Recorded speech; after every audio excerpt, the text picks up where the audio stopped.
Et si je vous disais qu'un pilier mondial de l'économie était un logiciel que la plupart d'entre nous considèrent comme dépassé. Un outil qui, malgré son âge, dicte encore la manière dont des affaires à plusieurs milliards s'effectuent. On dit même que s'il disparaissait du jour au lendemain, le monde connaîtrait une crise sans précédent.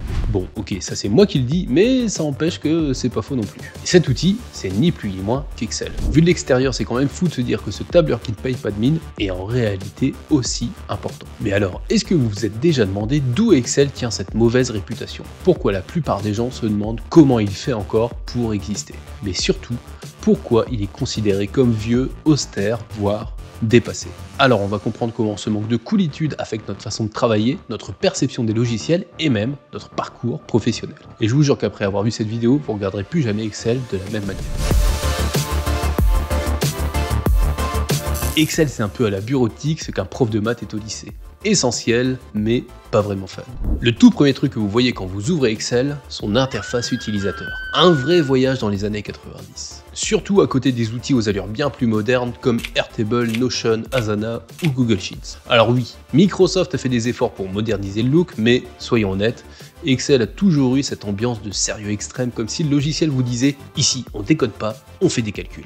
Même les couleurs utilisées sont très professionnelles, parce que tu comprends, Excel, c'est du sérieux. Et je me demande, est-ce que cette austérité serait pas en train de nous envoyer un message subliminal? Un message du genre, si vous n'êtes pas un pro des chiffres ou un expert comptable, passez votre chemin. Ce sentiment d'exclusivité, ça peut rendre Excel intimidant pour beaucoup de gens. Surtout pour toutes les nouvelles générations habituées à ce que tout soit en ligne, là où Excel est un programme où on doit l'installer et l'utiliser hors connexion dans la plupart des cas. Et encore, je parle même pas des innombrables icônes, formules et menus cachés. Sans guide ou formation, c'est souvent très difficile de les trouver par soi-même. Pourtant, malgré son ambiance très intimidante, Excel a quasiment le monopole du tableur et aucun lui arrive à la cheville en termes de puissance. Et oui, même Google Sheets. Il est très pratique pour sa simplicité et son stockage en ligne, mais le comparer à Excel, ça serait comme faire des maths avec une calculette Play School. Et vous inquiétez pas, on y reviendra juste après. Mais alors pourquoi est-ce que Microsoft fait pas plus d'efforts pour rendre Excel facile d'accès? Après tout, il pourrait être comme Word ou PowerPoint, facile à apprendre mais difficile à maîtriser. Et c'est en partie ce qui fait la force d'Excel, mais également sa plus grande faiblesse, son fameux quasi-monopole. Changer une recette qui fonctionne déjà bien est très risqué, voire trop risqué pour essayer. Par exemple, même si la recette du Coca comporte trop de sucre, trop d'additifs, on la change pas car on changerait également tout ce qui a fait son succès, et pour Excel, c'est la même chose. Le deuxième problème, c'est Microsoft. Microsoft a indéniablement révolutionné l'informatique et la technologie, mais disons que leur image n'est pas vraiment des plus chaleureuses. Vous savez, Microsoft s'est souvent perçu comme cette grande entreprise méga capitaliste. C'est un peu l'oncle Picsou de la tech, ils accumulent des milliards tout en rachetant la concurrence. Et quand une entreprise comme Microsoft détient autant de pouvoir sur des logiciels omniprésents, ça peut faire peur. Ce qui nous amène à Excel. Avec son image corporate, son esthétique, il incarne à la perfection cette image du méchant qu'on associe souvent à Microsoft. Derrière cette image, il y a bien sûr des milliers d'employés talentueux qui travaillent dur pour innover. Et la preuve, si vous regardez le nombre de nouvelles fonctionnalités et de mises à jour qui cessent d'être faites sur Excel depuis les dernières années, c'est assez fou.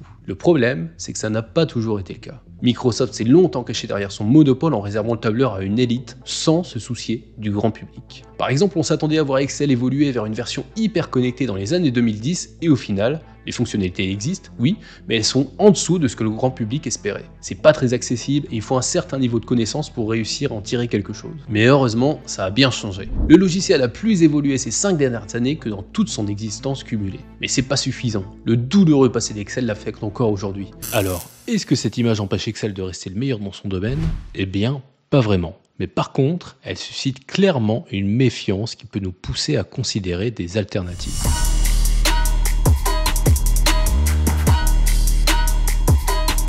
Mais en parlant d'alternatives, sont-elles vraiment viables? Comme on l'a vu, c'est vrai qu'Excel c'est vieux, mais genre vraiment vieux. On parle d'un logiciel qui a fait ses débuts en 85. Pour vous donner une idée, à cette époque, on écoutait encore Michael Jackson sur des cassettes, et Retour vers le futur venait tout juste de sortir au cinéma. Et en plus de ça, j'étais même pas né. Depuis, on a eu droit à l'internet haut débit, les smartphones, l'intelligence artificielle, et même à Elon Musk qui change le monde Twitter. Et malgré tout, on utilise toujours Excel. Alors pourquoi ce vieux machin est-il toujours autant en vogue? Est-ce que c'est parce qu'il est vraiment excellent, parce qu'on a juste pris l'habitude de l'utiliser, ou parce qu'aucune autre alternative n'est viable? Google Sheets par exemple s'est taillé une bonne part du gâteau grâce à sa simplicité et son design intuitif, mais sa puissance ne rivalise pas du tout avec celle d'Excel. LibreOffice Calc, dont l'avantage principal est qu'il est open source et gratuit, ça le rend accessible à beaucoup de monde sans restriction. Malheureusement, si vous trouviez Excel peu intuitif, vous allez être encore moins bien servi. En plus, le logiciel est très peu mis à jour et commence à être réellement dépassé. Et il y a Apple Numbers, c'est ce petit tableur qui brille par sa conception esthétique et son interface intuitive, parfait pour les débutants et les fans d'Apple, mais son gros manque de fonctionnalités avancées, d'options, de personnalisation, le rendent vraiment moins adapté aux professionnels qui dépendent d'outils plus sophistiqués pour l'analyse de données. Chaque alternative va apporter quelque chose d'unique, mais aucune d'entre elles n'a réussi à égaler la puissance, la flexibilité et la richesse que propose Excel. Vous voyez, si Excel c'était une série télé, ça serait Les Feux de l'amour. Ça dure depuis des décennies, c'est un peu kitsch, mais on continue de regarder parce qu'on veut savoir ce qui va se passer ensuite. Bon, sauf que dans le cas d'Excel, ce qui va se passer ensuite, en général, c'est juste faire un autre tableau croisé dynamique, hein. Rien de plus. En somme, Excel a survécu parce qu'il est robuste, fiable et puissant.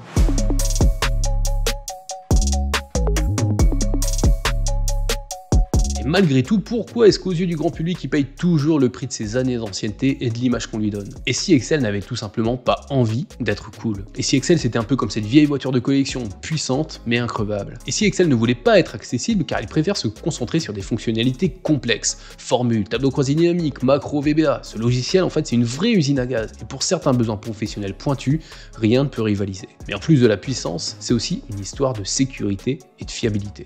Dans un monde où les cyberattaques sont monnaie courante, un bon vieux fichier Excel sur un ordi sécurisé, c'est parfois plus rassurant qu'une feuille de calcul stockée dans le cloud. Et troisièmement, n'oublions pas la question de la compatibilité. Beaucoup d'entreprises tournent encore sur des systèmes relativement anciens, et Excel ça fonctionne partout.